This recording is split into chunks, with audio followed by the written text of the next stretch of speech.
Halo, ketemu lagi sama aku Rizal Adi Pratama. Hari ini kita akan mulai vlog lagi ya, karena hari ini ada yang menarik. Kita liputan soal pelepasan penyu di Pantai Teluk Penyu yang ada di Desa Sitiharjo, Kecamatan Gedangan, Kabupaten Malang. Nah, selain soal pelepasan tukik ini, hari ini yang menarik aku ingin coba jalur yang ada di Desa Srigonco, Kecamatan Bantur, Kabupaten Malang. Gimana sih kondisinya saat ini? Sekarang hari Minggu, tanggal 15 Juni 2025, kan kemarin sangat viral banget bagaimana jalur ke pantai selatan dari Desa Srigonco itu sangat luar biasa rusak. Karena sekarang memang lagi proyek perbaikan jalan dari Kecamatan Gedangan ke jalur lintas selatan di Kecamatan Bantur. Jadi jalur sepanjang mungkin lebih dari 50 km itu akan diperbaiki oleh Kementerian Pekerjaan Umum. Nah, kemarin viral ada sampai sebuah bus pariwisata yang terjebak di jalan yang masih bentuknya berlumpur. Jadi sebenarnya jalur itu awalnya aspal yang rusak, tapi karena di kanan kirinya sekarang sedang perbaikan drainase, lumpurnya naik menutupi jalan atau aspal itu sehingga jalurnya itu sangat ekstrim sekali. Nah, nanti kita lihat bagaimana sih, apakah memang masih se-ekstrim itu atau sudah diperbaiki atau mungkin lebih baik. Nah, sekarang jam 10 pagi, kondisi cuaca agak mendung, semoga nggak hujan ya. Kalau hujan, aku udah pasti putar balik lewat jalur lain. Tapi ini aku ingin coba jalur di sana apakah memang memungkinkan untuk dilewati untuk wisatawan, atau mungkin lewat jalur lain, atau apakah lewat jalur di Gedangan atau di Sumber Manjing Wetan. Nah, ya, kita lihat bagaimana. Semoga lancar saja untuk hari ini. Ciao!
Oh shit, here we go again.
Akhirnya nyampe di Pantai Tanjung Penyu ya ternyata. Tadi aku ngomongnya Teluk Penyu, yang ternyata nama aslinya Pantai Tanjung Penyu di Desa Sitiarjo, Kecamatan Sumber Manjing Wetan, Kabupaten Malang.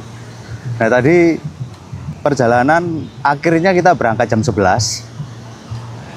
Masih capek ya. Berangkat jam 11 dan nyampe sini jam 1 pas kalau nggak salah ya. Lebih mungkin cuma lebih 1 atau 5 menit. Perjalanan luar biasa ya. Sebenarnya perjalanan itu jalan itu udah mulai ada banyak perbaikan, terutama di selokan itu sekitar sampai di Desa Bantur, Kecamatan Bantur. Itu jalan kanan kiri sudah dibeton selokannya, tapi ada jalan yang udah diaspal, ada yang masih belum, jadi masih ada kerusakan. Dan sebenarnya kayaknya itu jalan rencananya yang akan jadi, yang dikerjakan sama Kementerian PU atau Pekerjaan Umum itu ya kayak di sekitar Balai Desa Sri Gonco ya kayaknya itu. Lebar jalannya itu sekitar 6-7 meter, jadi sangat luas banget. Katakanlah kalau ada bis, simpangan atau nyalip itu mudah banget. Rencananya mungkin kayak gitu, tapi prosesnya kan lama ya. Puncaknya itu di sebelum sama sesudah Jembatan Pelangi. Itu jalan benar-benar rusak, benar-benar nggak ada aspalnya sama sekali. Lumpur warna kuning gitu, dan sebelah kanan kirinya kan tebing yang dipapras atau di apa ya istilahnya, ditebas gitu biar jalannya makin lebar, karena targetnya kan memang lebar jalan untuk wisata kan 6-7 meter. Itu akibatnya apa? Mungkin itu ya, aspal yang di bawahnya itu bener-bener ketutupan sama lumpur dari bekas galian kanan kirinya itu. Jadi tadi itu lewat, untungnya itu aku lewat hari ini tuh gak hujan sama sekali. Semalam juga di rumah itu hujan, tapi cuma gerimis, dan kayaknya di daerah Bantur itu nggak hujan sama sekali. Jadi tanahnya itu kering banget. Tapi seandainya hujan, wah aku nggak bisa membayangkan sih. Itu nanti jalannya akan seliar apa gitu. Jadi aku sih baca ya kemarin di press release-nya Kementerian PU, katanya jalan ini target selesai itu sekitar bulan Juli 2026. Aku ingetin lagi, bulan Juli 2026. Jadi 1 tahun lebih ya kira-kira selesainya. Jadi seandainya teman-teman ada yang ingin ke pantai selatan, aku sebagai warga Malang Selatan sendiri ya, jujur nggak mau sebenarnya. Kalau nggak karena kerjaan ini ada liputan pelepas liaran tukik, ini aku nggak mungkin berangkat ke pantai selatan. Beneran. Mungkin udah hampir 2 tahun aku nggak pernah ke pantai selatan meskipun rumahku di Malang Selatan. Karena apa ya, itu jalannya bener-bener sampah. Jalannya bener-bener sampah. Jalur di Bantur itu sebenarnya jalur utama untuk ke sini, ke gugusan pantai di Malang Selatan ini. Sebenarnya pantai di Malang Selatan sebenarnya nggak kalah daripada Bali. Jujur aku belum pernah ke Bali, cuma lihat video-videonya. Mungkin kalau dibandingkan dengan keindahan Bali, mungkin orang bilang masih indah Bali, tapi Malang Selatan menurutku nggak kalah. Bisa jadi alternatif karena Bali mungkin sudah terlalu ramai. Ke Malang Selatan potensinya sangat luar biasa, tapi memang aksesibilitasnya memang sangat luar biasa menyulitkan. Jalur utama di Bantur jalannya kayak gitu, masih butuh 1 tahun lagi untuk benar-benar selesai dari pihak PU untuk menyelesaikan. Lalu katakanlah kalau mau ambil di Gedangan, sekitar daerah Desa Gajah Rejo, itu jalannya masih berbatu, nggak ada jalan aspal. Sampai akhirnya masuk di perempatan pintu masuk Bajulmati itu baru jalannya mulai aspal. Sampai JLS sepanjang jalur lintas selatan itu kan pasti enak jalannya. Lalu kalau lewat Sumber Manjing Wetan, itu jalannya memutar banget. Memutar cukup jauh, jadi sangat melelahkan untuk lewat Sumber Manjing Wetan. Jadi memang akses utama sebenarnya paling dekat, paling aksesibilitasnya seharusnya bagus, itu memang Bantur. Karena ketika kita keluar dari wilayah jalan rusak itu kita langsung di tengah-tengah jalur lintas selatan atau di pintu masuknya Balekambang. Balekambang itu kan katakanlah kalau mau ke barat atau ke timur itu sangat tengah-tengah. Sangat ada di tengah-tengah gugusan pantai di Malang Selatan. Jadi sebenarnya jalan yang cukup strategis. Cuman memang selama berpuluh-puluh tahun jalan di sana itu memang luar biasa sampah. Untungnya kita bisa nyampe. Sempet ada drama tadi. Aku waktu ngerekam jatuh dari motor karena apa, pijakannya aku pikir lumpur itu ada gundukan itu cukup kuat ya untuk menyangga kaki. Ternyata terjatuh ketika mau mengambil gambar mobil yang sedang berjalan. Luar biasa. Ya.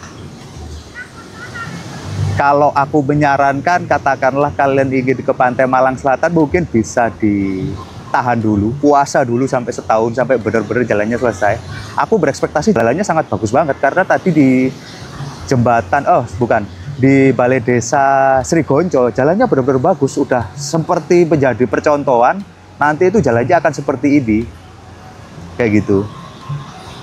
Jadi, aku menyarankan kalau teman-teman ingin ke Pantai Malang Selatan mungkin ditahan dulu sampai tahun depan, atau memang karena kepingin banget, ngebet banget ke Pantai Malang Selatan dan mungkin ada kerjaan di sini, mungkin aku menyarankan lewat Sumber Manjing Wetan, Sri Gonco, dan katakanlah kalau ke Tanjung Penyu, ya memang harus lewat Sri Gonco, Sumber Manjing Wetan. Akses paling masuk akal sih di situ. Aku belum nyoba lagi setelah 2 tahun yang lalu, tapi kata temanku better daripada di Bantur. Nanti mungkin kita pulangnya lewat Sumber Manjing Wetan. Ya. Nanti sekarang ini sudah jam 1:30. Aku tik ini dan tadi informasi dari teman-teman Bajul Mati Si Turtle itu pelepasan tukiknya itu sekitar jam 3 sore. Jadi kita tunggu sambil istirahat karena lelah banget, capek banget. Dan suasana di Pantai Tanjung Penyu ini lumayan ramai ya, karena ini mungkin hari Minggu. Dan di jalan tadi kita balik lagi ke Jalan Bantur, agak sepi. Aku pikir karena memang orang udah males ya lewat situ ya, dan pantai akan sepi ya di Malang Selatan, tapi ternyata cukup ramai. Aku datang tadi cuma kaget, ternyata ramai banget di Tanjung Penyu karena memang hype-nya di sini luar biasa ya. Mungkin wisatawan itu yang datang lewat Sumber Manjing Wetan dan akhirnya nyampe sini, jadi aku nggak ketemu banyak wisatawan tadi di jalan, tapi ketika sampai sini ternyata ramai banget. Oke, kita lanjut ke pelepas liaran tukik.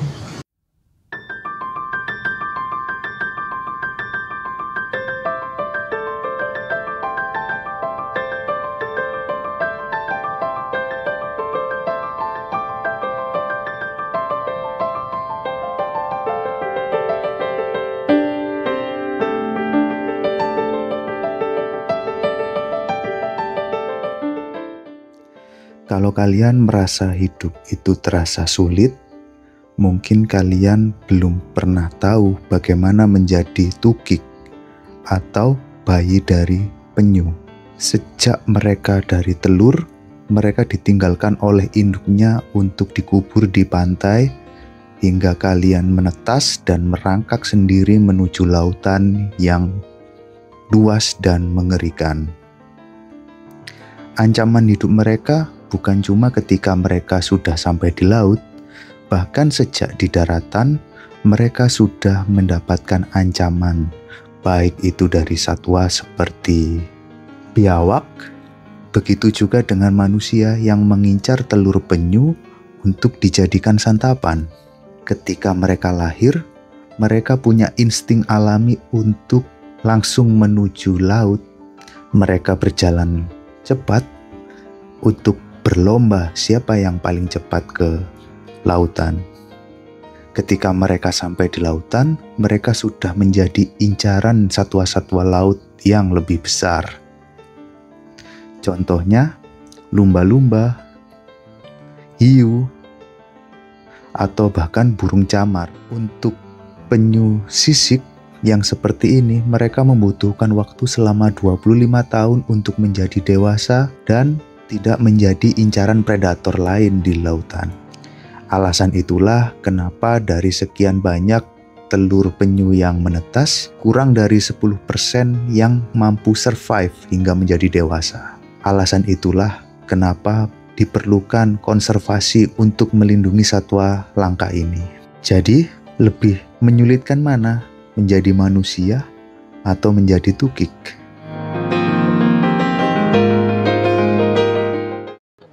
Untuk hari ini kita melepas 91 ya. Ada beberapa yang kurang siap, jadi kita sisihkan. Nanti segera kami lepas kalau sehat, gitu. Jadi jenisnya sisik.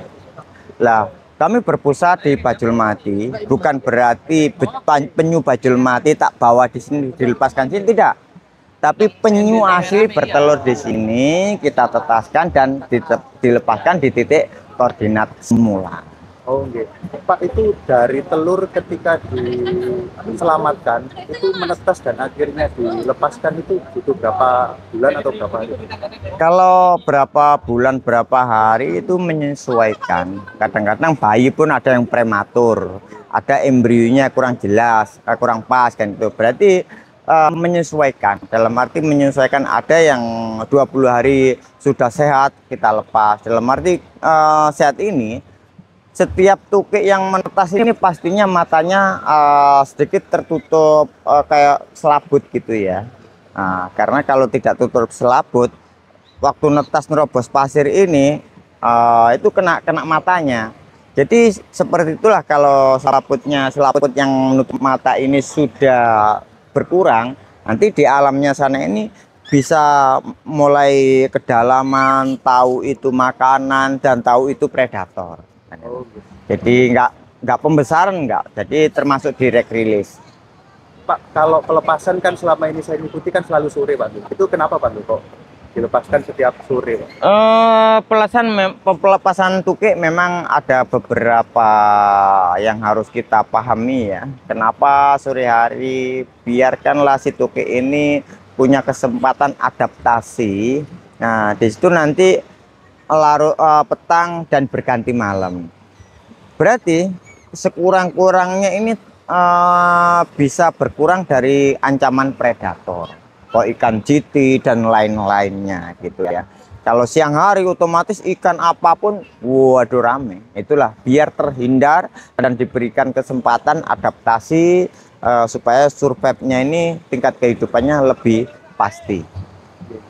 Pak, kalau BSTC kan sejauh ini selalu mengedukasi tentang perbedaan tukik, labi-labi dan kura-kura. Apa memang masyarakat masih belum bisa membedakan, Pak? Kebanyakan memang seperti itu. Jadi kita harus menguatkan itu dulu. Apa bedanya penyu, kura-kura, labi-labi ataupun belut. Lah kalau itu sudah mulai memahami, baru kita belajar menguatkan di penyunya.